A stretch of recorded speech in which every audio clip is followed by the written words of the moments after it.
Hello Red Case listeners, welcome back to our channel, where we explore the darkest corners of true crime stories that really happened around the world. We hope you're safe, healthy, and surrounded by peace, because tonight's case will shake you to your core.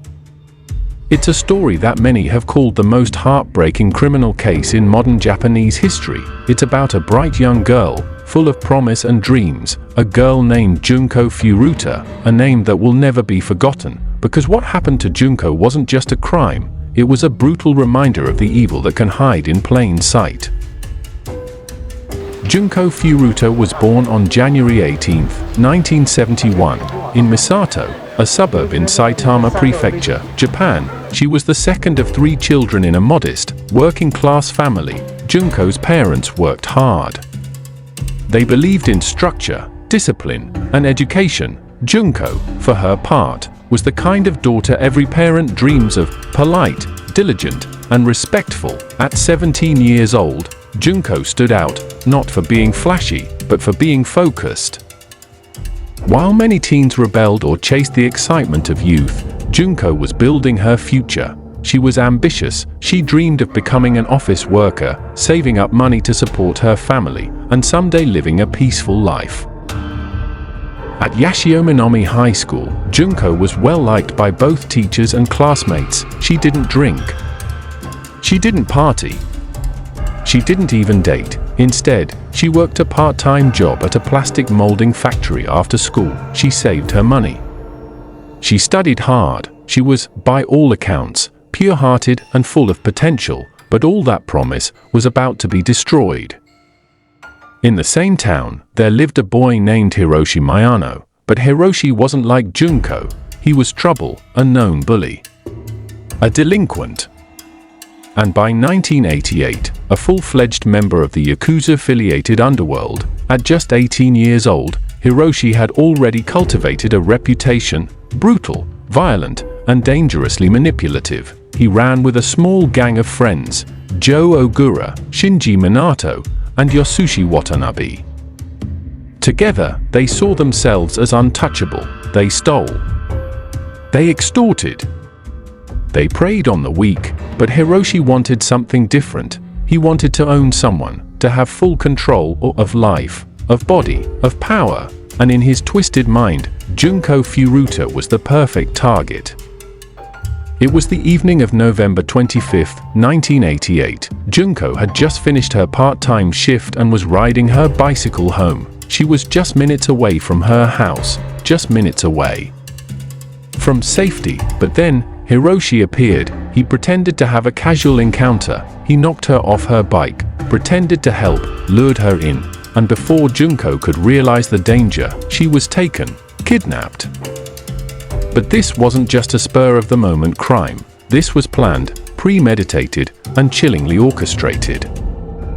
Junko was taken to the Minato residence, the home of Shinji Minato. At first, they forced her to call her parents and say she had run away and was safe with friends. It was a lie designed to buy time, because what came next was unthinkable. For 44 days, Junko was held captive. She was kept in a room upstairs, hidden in plain sight. The parents of the Minato household knew, and they chose to look away. Afraid of Hiroshi and his gang, they let the nightmare continue under their own roof. Junko was tortured in ways we cannot fully describe, but it is crucial to say, she was strong. She tried to escape. She cried for help. She pleaded, but she was ignored, mocked, and brutally silenced. Despite everything, Junko tried to stay alive. There were moments where her captors left the room, moments she tried to drag herself to the door, moments where she nearly reached help. In one daring moment, she even managed to call the police, but her call was traced back, and she was punished. The horror escalated. And yet, she endured. She remembered her family, her dreams, her classmates. Even in the darkest hours, she refused to let them take her spirit. Junko was 17 years old, and she was stronger than anyone could imagine. As the days passed, the glimmer of rescue faded. Junko's condition worsened. Her captors, for boys who should have been attending school, worrying about exams, or chasing harmless thrills, were instead living out a monstrous fantasy of domination. They invited other delinquents over. They used Junko as a symbol of their power, a silent prisoner. A voiceless warning, she became the secret among Saitama's darkest circles. Yet no one intervened, not the Minato family, not the visitors, not even the authorities, who once showed up at the house but were told, "There's no girl here." Just a misunderstanding. And they left. Junko was so close to being saved. And yet was missed again. The torment continued. Her body began to fail her. Infections. Burns. Bones broken, but still, Junko lived. She held on for 44 days. It was January 4th, 1989. Junko's body had reached its limit. Her captors challenged her to play mahjong, mocking her state. She couldn't move her fingers. They laughed. They beat her one final time, and in that cold winter evening, Junko Furuta's fight finally ended. She was gone. At just 17 years old, they had taken everything. But what they didn't realize was that Junko's death would change everything, because what they had done couldn't stay hidden forever. Panicked, the boys knew they had to get rid of the body, so they stuffed Junko's remains into a 55-gallon drum, filled it with concrete, and abandoned it in a waste area in KT, Tokyo. They went back to their lives, as if nothing had happened, but justice, as slow as it was now on its way.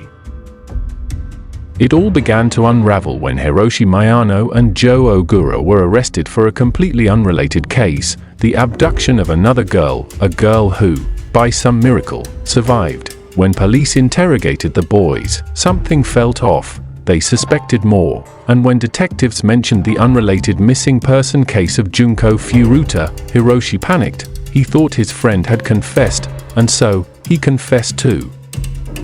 This was how the police learned the horrifying truth. They were led to the concrete drum. They cracked it open, was horrified, and found the details that emerged from the trial were too shocking to believe. For boys aged 16 to 18 had done this, and yet, because of Japanese law, they were still minors. Their identities were kept secret.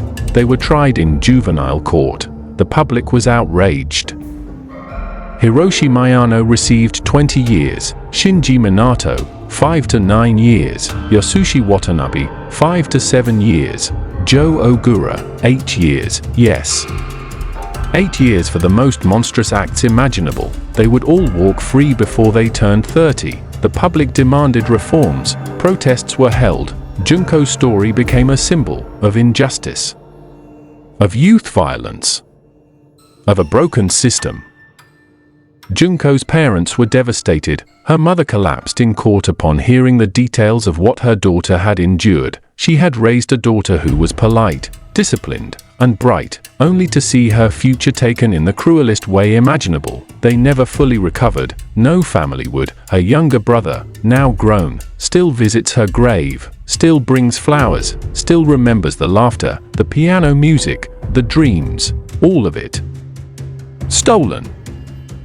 Today, Junko Furuta is more than a victim. She is a reminder of the failure to protect, of how evil can hide in a neighbor's house, of how justice must never turn away from the vulnerable. In the years that followed, her case became part of textbooks, discussions, and documentaries. Her story forced Japan to examine how it handles juvenile crime, and how society treats girls who ask for nothing more than to be safe. People light candles every January. Students write essays about her. True crime enthusiasts, justice reformers, and survivors around the world know her name, because Junko Furuta deserved better, and her story must never be forgotten. Thank you for listening to Junko Furuta's story. It's not just a case, it's a reminder of the strength of one girl, of the silence that surrounded her, and the voices that rose after. If this story moved you, please consider sharing it. Her name must live on, because what happened to Junko Furuta must never happen again. Until next time, stay safe, stay aware, and remember, justice is not a privilege, it's a responsibility.